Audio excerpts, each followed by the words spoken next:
The character of Christ's people, they are not of the world, even as I am not of the world.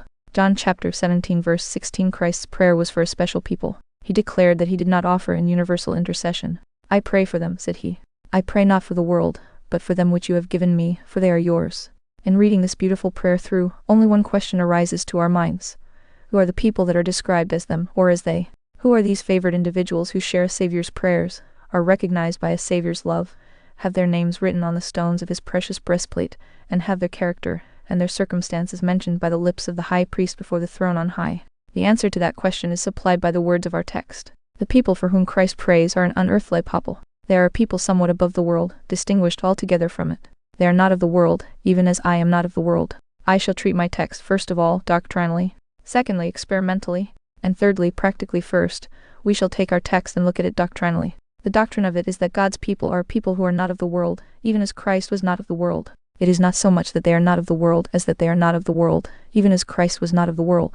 This is an important distinction, for there are to be found certain people who are not of the world and yet they are not Christians. Among them I would mention sentimentalist people who are always crying and groaning in affected sentimental ways.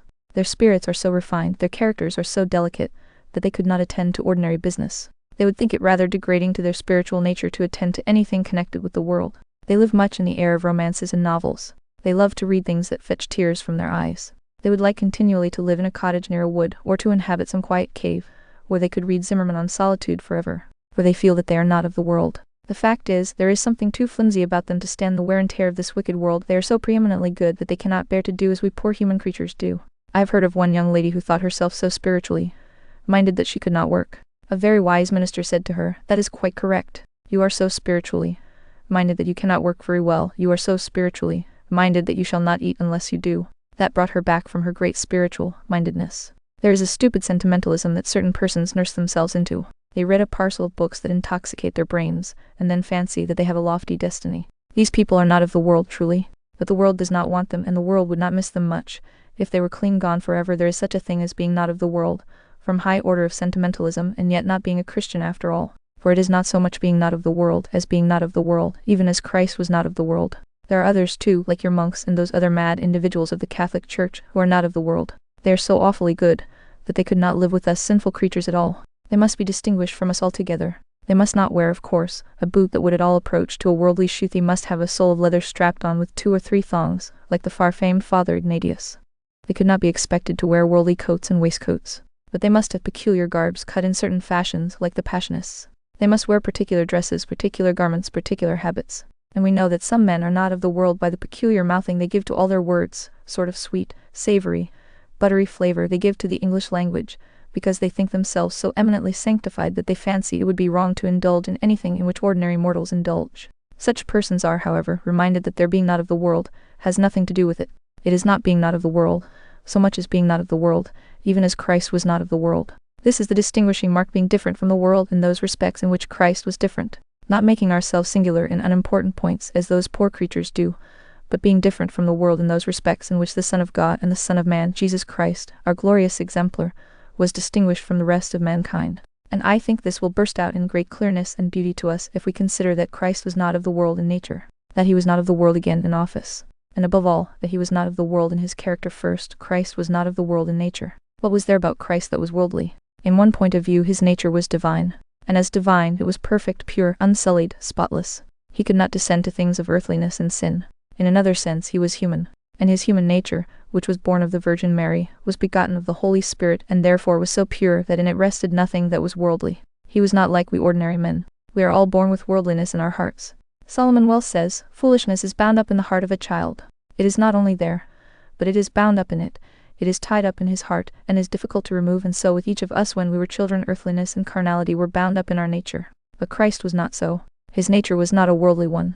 It was essentially different from that of everyone else, although he sat down and talked with them. Mark the difference. He stood side by side with a Pharisee, but everyone could see he was not of the Pharisee's world. He sat by a Samaritan woman, and though he conversed with her very freely, who is it that fails to see that he was not of that Samaritan woman's world, not a sinner like she was? He mingled with the publicans. No, he sat down at the publicans' feast and ate with publicans and sinners. But you could see by the holy actions and the peculiar gestures he there carried with him, that he was not of the publicans' world. Though he mixed with them, there was something so different in his nature that you could not have found an individual in all the world whom you could have set beside him and said, "There, he is of that man's world." No, not even John, though he leaned on his bosom and partook very much of his Lord's Spirit, was exactly of that world to which Jesus belonged. For even he once in his Boanergian spirit said words to this effect: "Let us call down fire from heaven on the heads of those who oppose you," a thing that Christ could not endure for a moment, and thereby prove that he was something even beyond John's world. Well, beloved, in some sense, the Christian man is not of the world even in his nature. I do not mean in his corrupt and fallen nature, but in his new nature. There is something in a Christian that is utterly and entirely distinct from that of anybody else. Many persons think that the difference between a Christian and a worldling consists in this: one goes to chapel twice on a Sabbath day, another does not go but once, or perhaps not at all. One of them takes the sacrament, the other does not.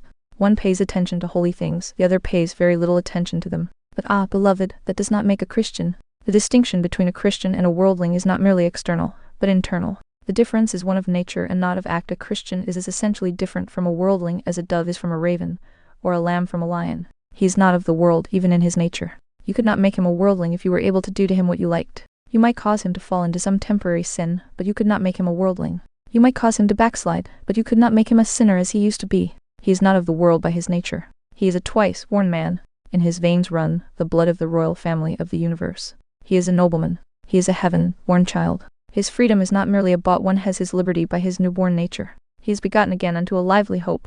He is not of the world by his nature. It is essentially and entirely different from the world. There are persons in this chapel now who are more totally distinct from one another than you can even conceive. I have some here who are intelligent and some who are ignorant, some who are rich and some who are poor. But I do not allude to those distinctions. They all melt away into nothing in that great distinction, dead or alive, spiritual or carnal, Christian or worldling. And, if you are God's people, then you are not of the world in your nature. For you are not of the world, even as Christ was not of the world. Again, you are not of the world in your office. Christ's office had nothing to do with worldly things. Are you a king then? Yes. I am a king, but my kingdom is not of this world. Are you a priest? Yes. I am a priest, but my priesthood is not the priesthood which I shall soon lay aside, or which shall be discontinued as that of others has been. Are you a teacher? Yes. But my doctrines are not the doctrines of morality, doctrines that concern earthly dealings between man and man simply. My doctrine comes down from heaven.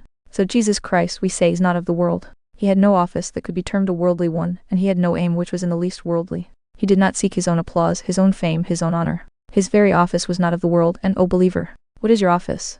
Have you none at all? Why, man, you are a priest unto the Lord your God. Your office is to offer a sacrifice of prayer and praise each day. Ask a Christian what he is. Say to him, what is your official standing? What are you by office? Well, if he answers you properly, he will not say, I am a draper or druggist or anything of that sort. No. He will say, I am a priest unto my God. The office unto which I am called is to be the salt of the earth. I am a city set on a hill, a light that cannot be hid. That is my office. My office is not a worldly one. Whether yours be the office of the minister, or the deacon, or the church member, you are not of this world in your office. Even as Christ was not of the world, your occupation is not a worldly one. Again, you are not of the world in your character. That is the chief point in which Christ was not of the world. And now, brethren, I shall have to turn somewhat from doctrine to practice before I get rightly to this part of the subject. I must reprove many of the Lord's people, that they do not sufficiently manifest that they are not of the world in character, even as Christ was not of the world.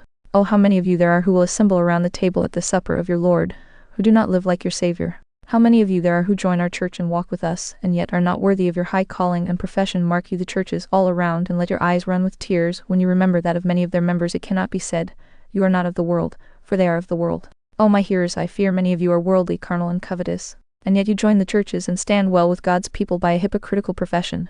Oh, you whitewashed sepulchres! You would deceive even the very elect. You may clean the outside of the cup and platter, but your inward part is very wickedness. Oh, that a thundering voice might speak this to your ears. Those whom Christ loves are not of the world, but you are of the world. Therefore you cannot be his, even though you profess to be, for those that love him are not such as you. Look at Jesus' character, how different from every other man's, pure, perfect, spotless. Even such should be the life of the believer. I plead not for the possibility of sinless conduct in Christians, but I must hold that grace makes men to differ, and that God's people will be very different from other kinds of people. A servant of God will be a God's man everywhere. As a chemist, he could not indulge in any tricks that such men might play with their drugs. As a grocer, indeed, it is not a phantom that such things are done. Could not mix sloe leaves with tea or red laid in the pepper. If he practiced any other kind of business, he could not for a moment condescend to the little petty shifts called methods of business. To him it is nothing what is called business. It is what is called God's law. Feels that he is not of the world, consequently, he goes against its fashions and its maxims. A singular story is told of a certain Quaker. One day he was bathing in the Thames, and a waterman called out to him, "Ha! There goes the Quaker." "How do you know I'm a Quaker?"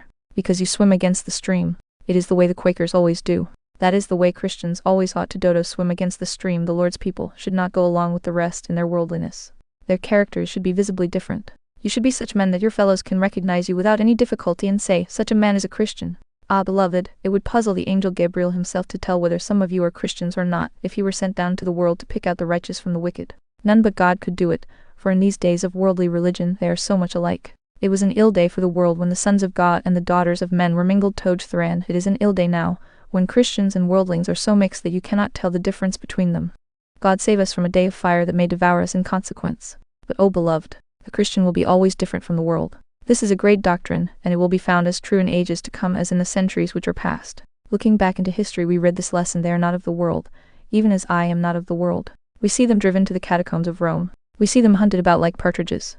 And wherever in history you find God's servants, you can recognize them by their distinct, unvarying character. If they were not of the world, but were a people scarred and peeled, a people entirely distinct from the nations, and if in this age there are no different people, if there are none to be found who differ from other people, there are no Christians, for Christians will be always different from the world. They are not of the world, even as Christ is not of the world. This is the doctrine Roman 2.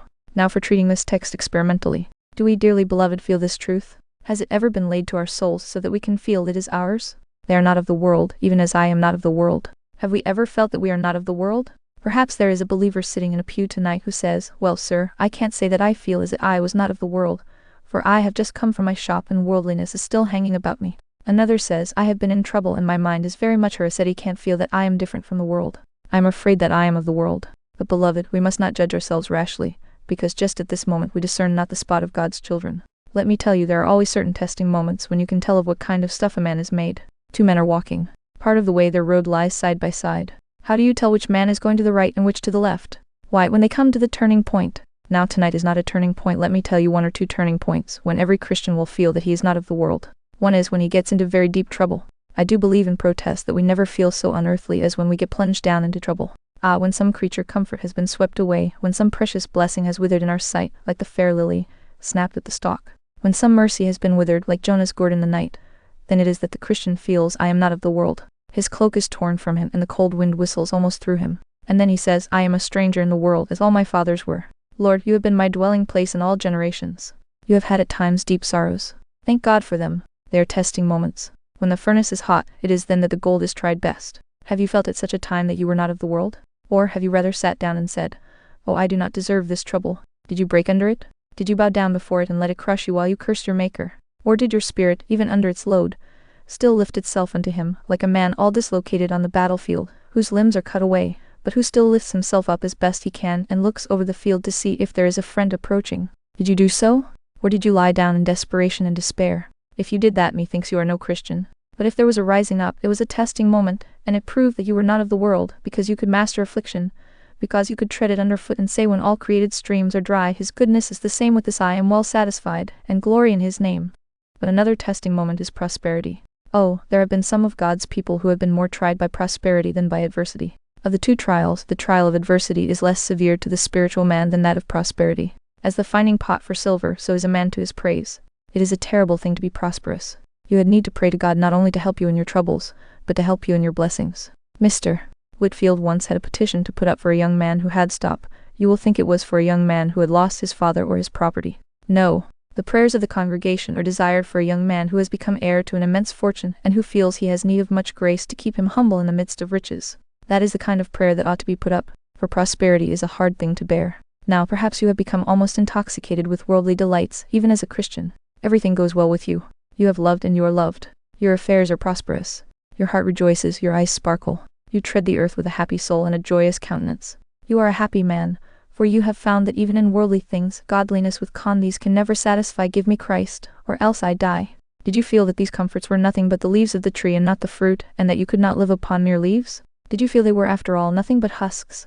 Or did you not sit down and say, now soul, take your ease. You have goods laid up for many years. Eat, drink, and be merry. If you did imitate the rich fool, then you were of the world. But if your spirit went up above your prosperity so that you still lived near to God, then you proved that you were a child of God, for you were not of the world. These are testing points, both prosperity and adversity. Again, you may test yourselves in this way in solitude and in company. In solitude, you may tell whether you are not of the world. I sit down, throw the window up, look out on the stars and think of them as the eye of God looking down upon me. And oh, does it not seem glorious at times to consider the heavens when we can say, Ah, beyond those stars is my house, not made with hands. Those stars are milestones on the road to glory, and I shall soon tread the glittering way, or be carried by seraphs far beyond them and be there. Have you felt in solitude that you are not of the world? And so again in company. Ah, beloved, believe me, company is one of the best tests for a Christian. You are invited to an evening party. Sundry amusements are provided which are not considered exactly sinful, but which certainly cannot come under the name of pious amusements. You sit there with the rest. There is a deal of idle chat going on. You would be thought puritanical to protest against it. Have you not come away, and notwithstanding all has been very pleasant and friends have been very agreeable, have you not been inclined to say, ah, that does not do for me. I would rather be in a prayer meeting. I would rather be in an old broken-down cow lodge with 6 old women, so long as I could be with the people of God, than in fine rooms with all the dainties and delicacies that could be provided without the company of Jesus. By God's grace I will seek to shun all these places as much as possible. That is a good test. You will prove in this way that you are not of the world, and you may do so in a great many other ways which I have no time to mention. Have you felt this experimentally, so that you can say, I know that I am not of the world, I see it, I experience it. Don't talk of doctrine. Give me doctrine ground into experience. Doctrine is good, but experience is better. Experimental doctrine is the true doctrine which comforts and which edifies. And now lastly, we must briefly apply this in practice. They are not of the world, even as I am not of the world. And first, allow me, man or woman, to apply this to you. You who are of the world, whose maxims, whose habits, whose behavior, whose feelings, whose everything is worldly and carnal, listen to this. Perhaps you make some profession of religion. Hear me then. Your boasting of religion is empty as a phantom and shall pass away when the sun rises, as the ghosts sleep in their grave at the crowing of the cock. You have some pleasure in that professional religion of yours wherewith you are arrayed, which you carry about you as a cloak and use as a stalking horse to your business and a net to catch the honor in the world, and yet you are worldly, like other men. Then I tell you, if there is no distinction between yourself and the worldly, the doom of the worldly shall be your doom. If you were marked and watched, your next-door tradesman would act as you do and you act as he does. There is no distinction between you and the world. Hear me then. It is God's solemn truth. You are none of his.